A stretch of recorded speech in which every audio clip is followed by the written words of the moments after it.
अस्सलामुअलैकुम dear students, आज हम आपकी खिदमत में हाजिर हैं अपने एक नए लेक्चर नंबर 5 के साथ, जिसका उन्वान है अकबरी की हमाकतें और जिसको लिखा है मौलवी नज़ीर अहमद ने। मौलवी नज़ीर अहमद के बारे में ये कहा जाता है कि ये 7 दिसंबर 1836 को मौलवी सादत अली के घर में पैदा हुए। असल वतन इनका जो तहसील नगीना है, जो कि ज़िला बजनूर की थी, और 4 बरस की उम्र में ये अपने वालिद के साथ ज़िला बजनूर के अंदर आ गए। यहाँ पर इन्होंने अपनी इब्तदाई तालीम को हासिल किया और मौलवी नसरुल्लाह ख़ान से इन्होंने अरबी ज़ुबान के अंदर सर्फ़ नहव, मंतिक और फ़लसफ़ा उसकी तालीम हासिल की। उसके बाद दिल्ली के अंदर 8 साल तक जो है वो तालीम को हासिल करते रहे, जबकि 1854 में गुजरात में बतौर उस्ताद अपने खिदमात को सरअंजाम देना शुरू कर दिया इन्होंने। 2 बरस बाद डिप्टी इंस्पेक्टर मदारिस बनकर कानपुर के अंदर आ गए और मौलवी नज़ीर अहमद को अदबी खिदमात के पेश नज़र शम्सुल उलमा का खिताब मिला। मौलवी नज़ीर अहमद ने बहुत सारे नावल लिखे, लेकिन ये जो मरातुल उरूस का नावल है, जिसमें से अकबरी की हमाकतें जो है लिया गया है, उसमें से इसको बहुत ज़्यादा पजीराई मिली और इनका उसलूब जो है बहुत आसान रहा है, सादा था और बामकसद होने के साथ साथ मुआशरती मसाइल के ऊपर जो है इन्होंने बहुत बहस की है और बहुत छोटे छोटे जो मसाइल हैं उनको उजागर करने की कोशिश की है। और ये जो शख्सियत मौलवी नज़ीर अहमद है, ये 3 मई 1912 को इन तख्लीकी सलाहियतों को आम लोगों तक जो है वो पहुंचाने के बाद इस जहान फ़ानी से कूच कर गए। इनका ये जो सबक हमारे पास है, अकबरी की हमाकतें, इसके मुश्किल अल्फाज हम आपके सामने जो वो लिखेंगे और उसके बाद इसकी वजाहत आपके सामने बयान करेंगे। हमारे आज के सबक में जो पहला जो मुश्किल जो लफ्ज़ है वो है हमाकत, जिसका मतलब है बेवकूफ़ी।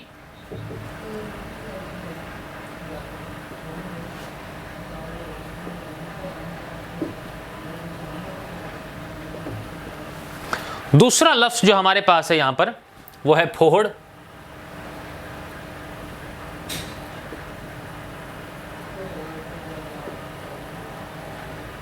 जिसका मतलब है बदसलीका। तीसरा लफ्ज़ हमारे पास है वो है कुटनी, जिसका मतलब है चालाक औरत। लफ्ज़ नंबर जो 4 हमारे पास यहां पर मौजूद है वो है गुल, जिसका मतलब है शोर या हंगामा। जबकि 5वां जो लफ्ज़ हमारे पास है वो है अजनबी, जिसका मतलब है नावाकिफ। जबकि 6ठा लफ्ज़ हमारे पास यहां मौजूद है वो है घुल मिल जाना,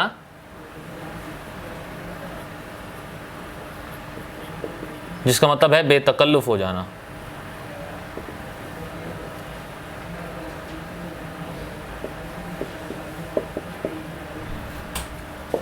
सातवां लफ्ज़ हमारे पास यहां जो मौजूद है वो है अकीकुल बहर,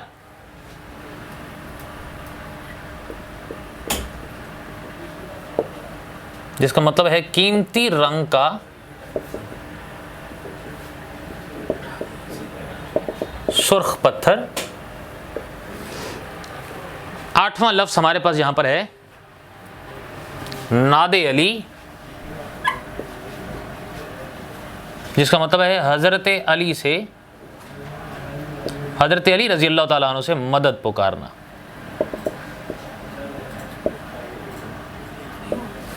नौवां लफ्ज़ हमारे पास यहां पर है खाके शिफा,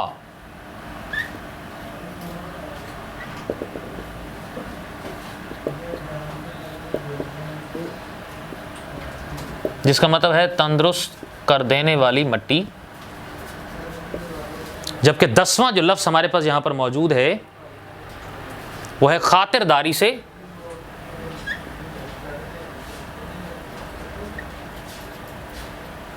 जिसका मतलब है आओ भगत से।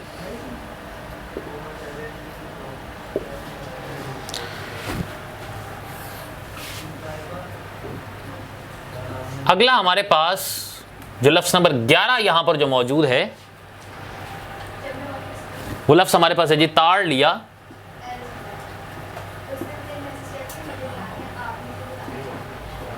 जिसका मतलब है भांप लिया। लफ्ज़ नंबर 12 हमारे पास यहाँ मौजूद है, वो है ढप पर चढ़ जाना,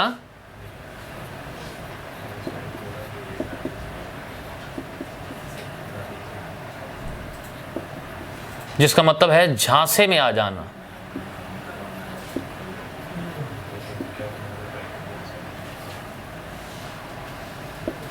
तेरहवां हमारे पास यहां पर जो सबक नंबर हमारे पास 26 है, जिसमें जो 13वां मुश्किल लफ्ज हमारे पास यहां पर मौजूद है वो है फिरोजा।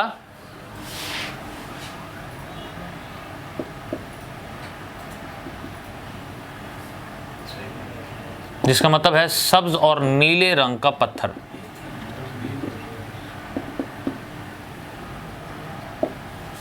जबकि लफ्ज नंबर जो 14 हमारे पास यहां मौजूद है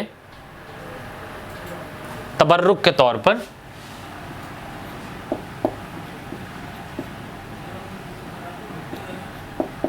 जिसका मतलब है बरकत के लिए।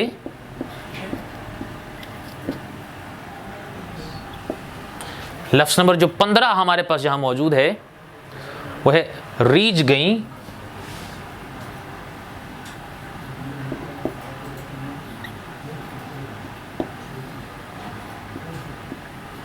जिसका मतलब है लट्टू हो गई। जबकि लफ्ज नंबर 16 हमारे पास सबक नंबर जो 26 के अंदर जो मौजूद है वह है इल्तिफात से।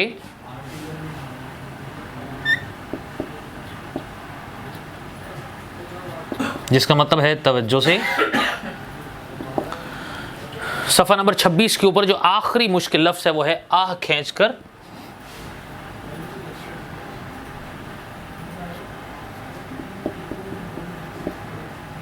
जिसका मतलब है हसरत से देखकर।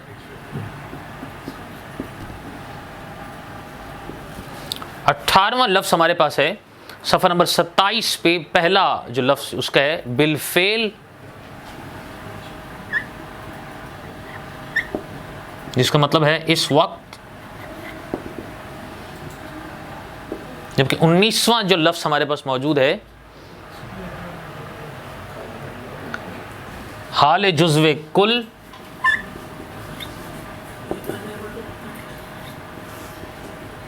जिसका मतलब है छोटी बड़ी तमाम बातें।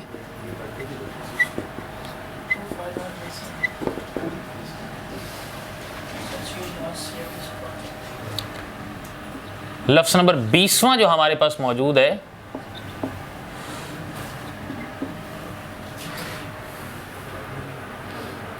वो है पहरे कामिल।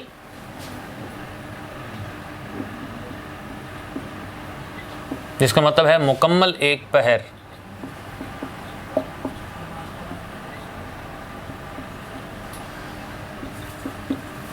इक्कीसवां लफ्ज़ जो हमारे पास मौजूद है वह है मोमगरों का छत्ता।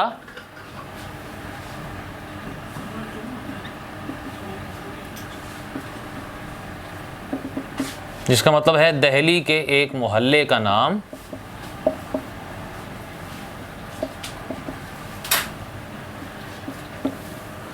लफ्ज़ नंबर 22वां जो हमारे पास मौजूद है यहाँ पे वो है मुआलजा। जिसका मतलब है इलाज। जबकि 23वां जो लफ्ज़ हमारे पास यहाँ मौजूद है वह है गिड़गिड़ा कर।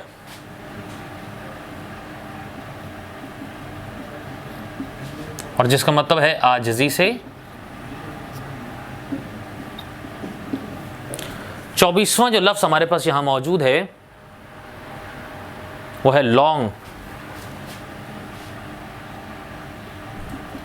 जिसका मतलब है एक खुशबूदार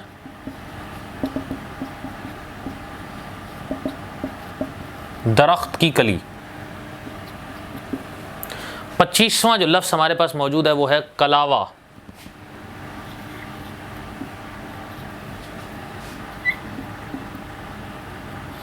जिसका मतलब है कच्चा सूत। जबकि 26वां लफ्ज़ हमारे पास है भोपाल। जिसका मतलब है हिंदुस्तान की एक रियासत।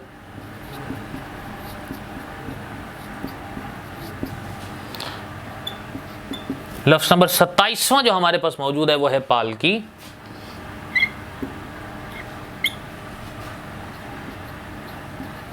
जिसका मतलब है डोली। जबकि 28वां लफ्ज़ हमारे पास है रंजीदा,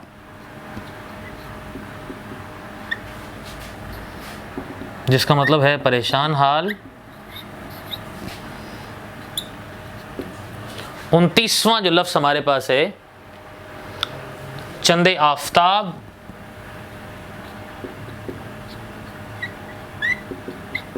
या चंदे महताब भी कहते हैं।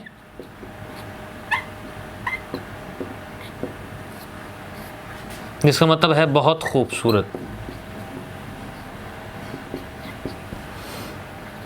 जबकि आज के इस सबक का जो 30वां लफ्ज़ जो हमारे पास यहाँ मौजूद है वो है हमारे पास मील।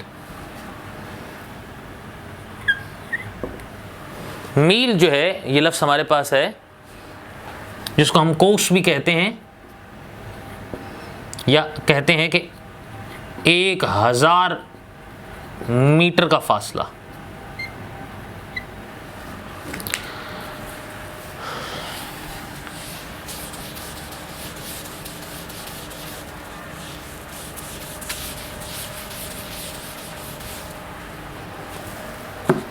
लफ्ज़ नंबर जो 31वां हमारे पास यहां मौजूद है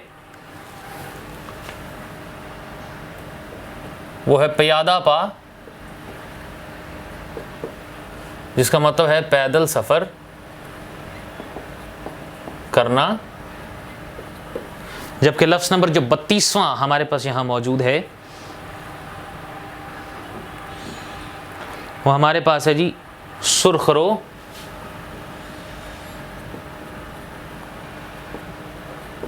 जिसका मतलब है कामयाब। जबकि 33वां लफ्ज़ हमारे पास यहाँ मौजूद है कोहे हबशा,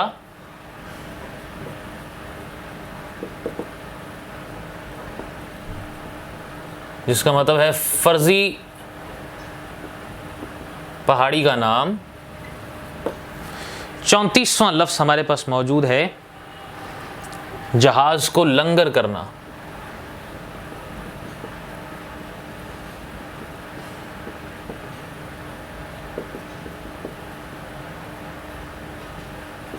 मतलब है जहाज़ को ठहराना।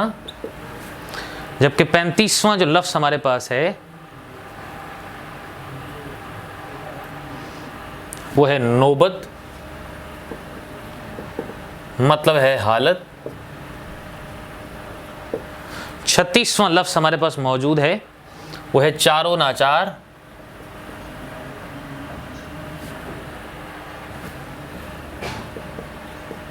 चारों नाचार हम कहते हैं मजबूरन, या ना चाहते हुए भी कहा जाता है। जबकि लफ्ज़ नंबर जो 37 हमारे पास है वो है हिकायत। हिकायत का मतलब है दास्तान। लफ्ज़ नंबर 38 हमारे पास सफ़ा नंबर 29 के ऊपर जो मौजूद है वो है आंको, जिसका मतलब है अंदाज़ा लगाना। जबकि लफ्ज़ नंबर 39 हमारे पास है कलाबतो,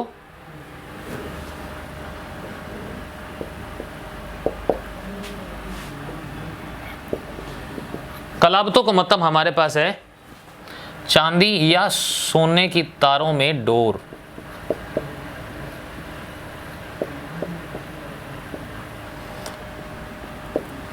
लफ्ज़ नंबर जो 40वां हमारे पास है वो है लच्छेदार,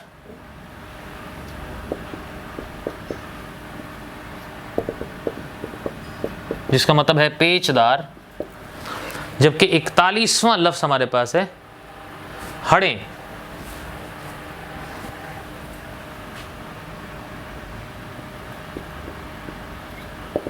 हड़े का जो लफ्ज़ इस्तेमाल किया जाता है वो ये है कि उसका मतलब है घंडियाँ, या घुंडियाँ भी उसे कहते हैं, जो आज़ार बंद में लगाई जाती हैं।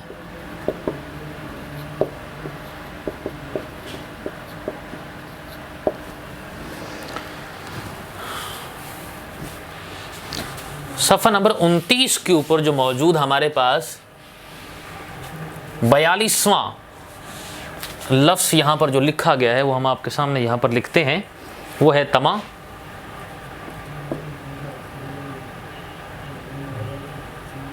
जिसका मतलब है लालच।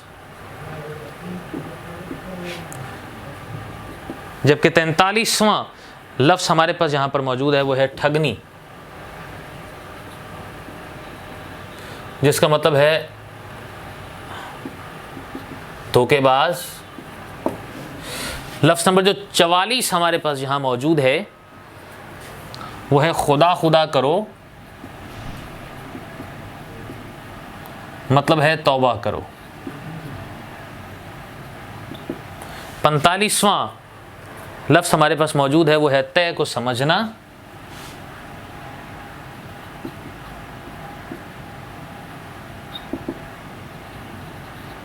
और मतलब है हकीकत को जान लेना। 46 नंबर जो वर्ड हमारे पास है वो है चाट लग गई,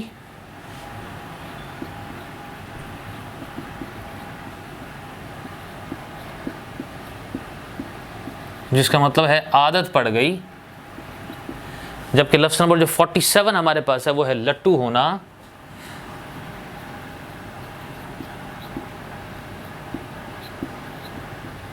यानी कि कुर्बान होना।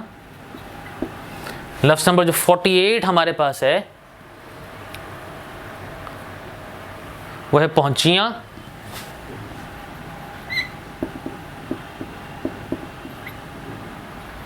जिसका मतलब है कलाई में सोने का जेवर। लफ्ज़ नंबर 49 हमारे पास है कि दुगदुगी,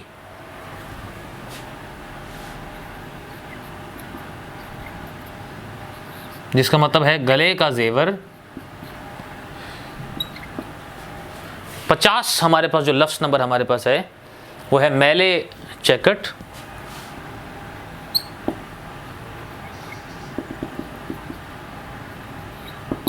मतलब है बहुत मैले। जबकि लफ्ज़ नंबर 51 हमारे पास है वो है पोटली,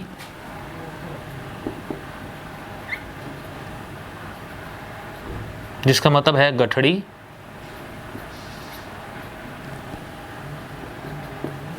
52 जो लफ्ज़ हमारे पास है वो है माथा टंका ठंका,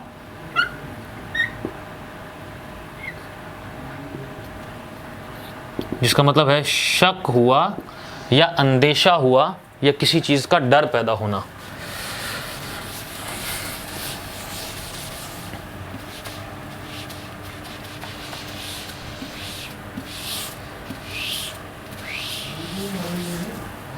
लफ्ज़ नंबर हमारे पास 53 का जो लफ्ज़ है वो है बाउली,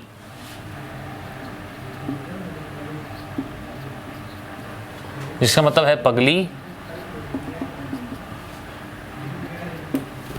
लफ्ज़ नंबर जो 54 हमारे पास मौजूद है वो है दूना, जिसका मतलब होता है दो गुना। जबकि 55 जो लफ्ज़ है वो है कटड़े,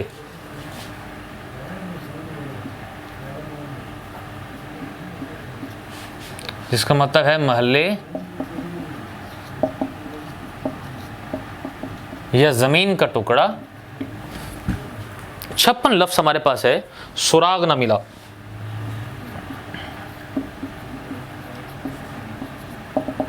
जिसका मतलब है पता ना चला। लफ्ज़ नंबर 57 हमारे पास है बगारे, जिसका मतलब है बड़े बड़े सुराख। जबकि लफ्ज़ नंबर 58 जो हमारे पास है वो है खानादारी, और मतलब है घर को संभालना। अगला हमारे पास जो लफ्ज़ है वो है कता ताल्लुक़ करना, लफ्ज़ नंबर 59,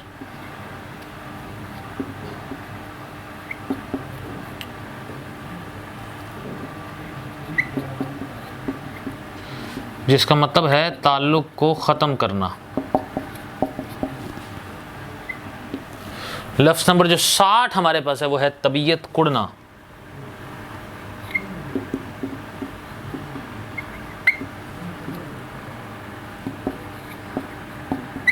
इसका मतलब है अफसोस होना। ये मुश्किल अल्फाज थे जिनके मानी हमने आपके सामने लिखे, और अब हम आते हैं इसकी वजाहत की तरफ। अकबरी की हिमाकतों को लिखा है मौलवी नज़ीर अहमद ने, जो कि एक किस्सा बयान करते हैं एक खातून का, जिसको मिजाजदार के नाम से जो है वो जाना जाता है, और ये भी कहा जाता है कि अपनी कमकली की वजह से और बेवकूफ़ी की वजह से उसने अपने घर को बर्बाद कर दिया और सब कुछ उसने गारत कर दिया और ख़त्म कर दिया। लेकिन उनके जो शौहर थे, उनके शौहर का नाम था मोहम्मद आकिल, के जिनकी थोड़ी बहुत जो है वो समझदारी की वजह से ये घर किसी न किसी तरह से चलता रहा। और मौलवी नज़ीर अहमद यहाँ पर एक ख़ातून की कमकली को यहाँ पर बयान करते हुए इस बात का इजहार कर रहे हैं कि ख़ातून को घर के अंदर जो है शौहर की गैर मौजूदगी के अंदर उसको अच्छे तरीके से संभालना चाहिए और समझदारी का मुजाहरा करना चाहिए। लेकिन बाज़ जगह पर मुआशरे के अंदर कुछ ख़वातीन ऐसी होती हैं जो कि लालच के अंदर आकर अपना घर ख़राब कर बैठती हैं, और घर को ख़राब करने के साथ साथ जितना मालो दौलत असबाब है वो तमा और लालच के अंदर आकर उसको अपनी हाथ से जो है वो गवा देती हैं उसमें से। यहाँ पर भी तज़किरा इसी तरह से एक नावल की सूरत के अंदर किया जा रहा है, जिसके अंदर यह बयान किया जाता है कि इत्तफाक से एक कटनी शहर में वारिद हुई, जैसा कि चालाक औरत जो है वो एक घर के अंदर दाखिल हुई और हर जगह उसका शोर शराबा मौजूद था। मोहम्मद आकिल ने अपनी बीवी को इस बात के हवाले से समझाया भी, और गिरदा गिर्द के जो हालात हैं उस हवाले से भी बताया, और इस हवाले से भी तंबीह की कि ज़रा होशियार रहना। तो इस हवाले से क्योंकि औरत जो है वो बहला फुसला कर माल को हथियाने के अंदर जो है वो मसरूफ़ होती है, सो इस वजह से यहाँ पर यह तज़किरा मोहम्मद आकिल ने पहले अपनी बीवी से इस बात का कर दिया था। लेकिन इसके बावजूद ये मक्कार औरत मुख्तलिफ जो है औरतों को फुसलाने के लिए तरह तरह के तबर्रुकात को लेकर जो है मुख्तलिफ महलों के अंदर जो है वो जाती थी। इन तबर्रुकात के अंदर एक तस्बीह थी, खाके शिफा, जमजमिया, मदीना मुनव्वरा की खजूरें, जमजम का पानी, कोहे तूर का सुरमा और खाना काबा का गिलाफ का टुकड़ा मौजूद होता था। और गली में आकर अगर कहीं पर भी ये दुकान खुल जाती थी तो दूसरी बहुत सारी लड़कियां इसके गिर्द गिर्द जमा हो जाती थी, और बहुत सारी खवातीन ऐसी भी थी जो कि घर के अंदर बुला लेती थी। और यही एक गलती है जिसको जो सरजद हुई है मिजाजदार से, कि जिसने जब ये सुना तो जुल्फन को भी कहला भेजा कि हमने भी इन तबर्रुकात को देखना है, तो लिहाजा जब यहाँ से फ्री हों तो फिर उन्हें कहना कि हमारी तरफ भी चक्कर लगा लें। और जब यहाँ पर जुल्फन हज्जन को बुला कर ले आई थी तो फिर तमाम चीज़ें उनको जब दिखाई गई तो उसमें से सुरमा और नादे अली दोनों चीज़ों को पसंद किया, और हज्जन ने 2 आने को नादे अली उनके हवाले की और फिरोज़े की अंगूठी अपनी पास से एक मुफ्त में उसे दे दी। मिजाजदार जिससे उसके बातों में आ गई, और बातों में आ जाने की बुनियाद पर जो है इस वजह से 2-4 बातें अपने दिल की जो है वो अरब के हवाले से और अरब की जितनी वहाँ पर ज़ियारात हैं उनके हवाले से इस तरह से कहीं कि मिजाजदार के दिल के अंदर उसकी अकीदत और एहतराम जो और मर्तबा जो है वो और ज़्यादा बढ़ गया। अब यही सिलसिला अभी जारी था, और मिजाजदार ने हज्जन के साथ दोबारा आने की भी जो है वो वादा दिया, और हज्जन ने ये कहा कि अभी ये मोम घरों के छत्ते के पास जो है उसका घर है, यहाँ पर वो किसी का घर ठहरी हुई है, मसरूफियत गो ज़्यादा है, लेकिन इसके बावजूद वो यहाँ पर तीसरे चौथे रोज़ जो है वो चक्कर लगाती रहेंगी। लेकिन हज्जन जो है उसको जब ये बात का मुकम्मल तौर पर इस बात का आइडिया हो गया कि ये तो बहलाने और फुसलाने में बहुत जल्दी आ जाती है, तो ऐसी सूरत हाल से निपटने के लिए वो अगले ही दिन जो है उसके पास यहाँ पर आई और उसे एक जो आज़ार बंद बेसिकली उसको दिखाया, और जो उसने ये कहा कि 50 पैसे का जो है वो मैं उसको दूंगी। लेकिन इस सूरत हाल के अंदर हालांकि वो इससे ज़्यादा कहीं कीमत का था जब इसको देखा गया, और उसने ये भी कहा हज्जन ने कि ये दुकान पर जब इसको जो है वो दुकानदार मुझसे जो 4 आने से कम मैं उसको सेल न करती, लेकिन तुम्हारी वजह से मैं इसको 50 आने का तुम्हें जो है वो दे देती हूँ। अब इस बुनियाद पर यहाँ पर जो है वो मिजाजदार ने उससे वो लिया, और लेने के बाद साथ में उन्होंने एक तज़किरा अपनी जो है वो हज के हवाले से भी तज़किरा कर दिया, और ये कहा कि तुम्हें 2 लौंगे जो है वो देती हूँ जिससे मुलाकात और मोहब्बत इस वास्ते हो जाया करती है, जिसकी बुनियादी वजह है कि तुम्हारे घर अभी औलाद नहीं है। सो औलाद की गरज से उसने 2 लौंगे उसको दी, और ये कहा कि नहा धोकर इसमें से एक जो है वो अपनी चोटी में बांध दो, जबकि दूसरा तुमने अपने शौहर की पगड़ी में, लेकिन चूँकि वो पगड़ी के अंदर वो पहनेंगे नहीं इसलिए तुम्हें उसे सिराने के अंदर उसको सी देना, लेकिन ये ज़रूर ख्याल रहे कि सफाई का जो है वो ख्याल बहुत ज़्यादा रहे। तो इस लिहाज से साथ में उन्होंने एक भोपाली बेगम का जो है वो हज का वाक़या भी उन्होंने बयान कर डाला, और उसको बताया कि बिल्किस जहानी बेगम को अल्लाह ने सब कुछ दे रखा था, लेकिन उनके पास औलाद नहीं थी, और औलाद के ना होने की वजह से उनके शौहर भी उनको कुछ इतनी ज़्यादा खातिर मदारत नहीं रखते थे, और ना ही उनकी इतनी ज़्यादा कोई इज़्ज़त और एहतराम और तौक़ीर के लिहाज से उनको देखा जाता, और ना ही उन पर कोई नज़र इल्तफ़ात थी। सो इस बुनियाद पर इस बात का तज़किरा करते हुए उन्होंने ये कहा कि एक दफ़ा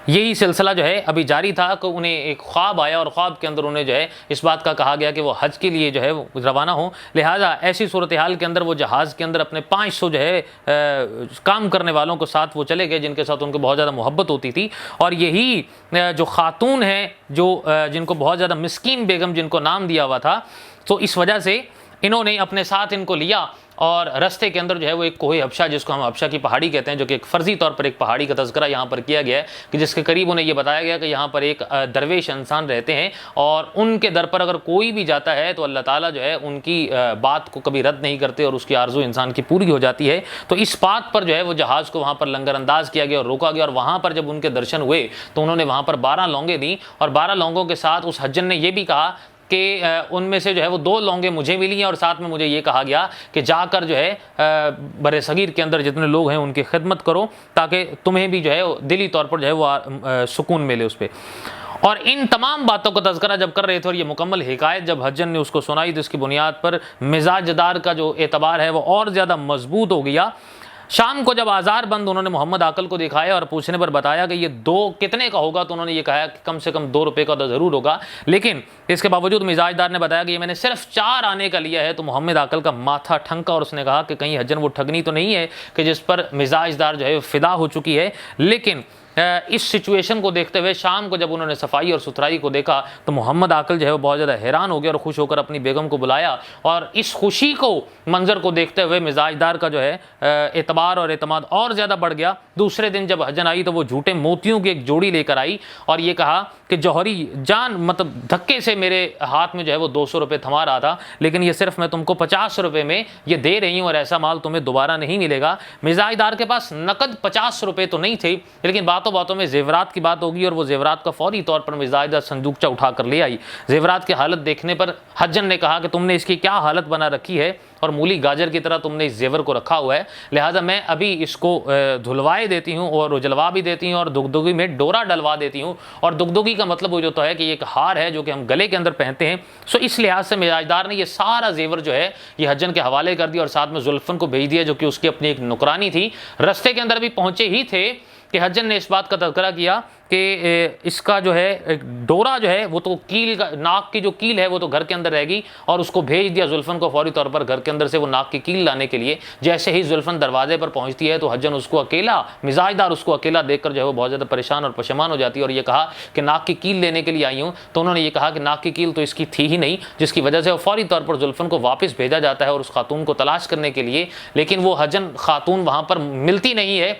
बाद में इस बात का इंकशाफ होता है कि वो तो मोमगनों के छत्ते तक वहाँ पर भी नहीं रहती थी और कुछ रोज़ पहले यहाँ से जो है वो अपना मकान छोड़कर भाग गई और ये वही मक्कार औरत है जो कि घर घर जाकर जो है उनके सामान को लूटती है। उन्होंने बाद में ये भी पता चला कि हज्जन ने कंचनी की गली में अहमद बख्श की बीबी का तमाम जेवर किसी फ़कीर से दुगना करवाने के लिए हथिया लिया और रोटी के गटड़े में मियाँ मसीते की बेटी से मोहब्बत बढ़ाकर उसे सारा जेवर ले उड़ी।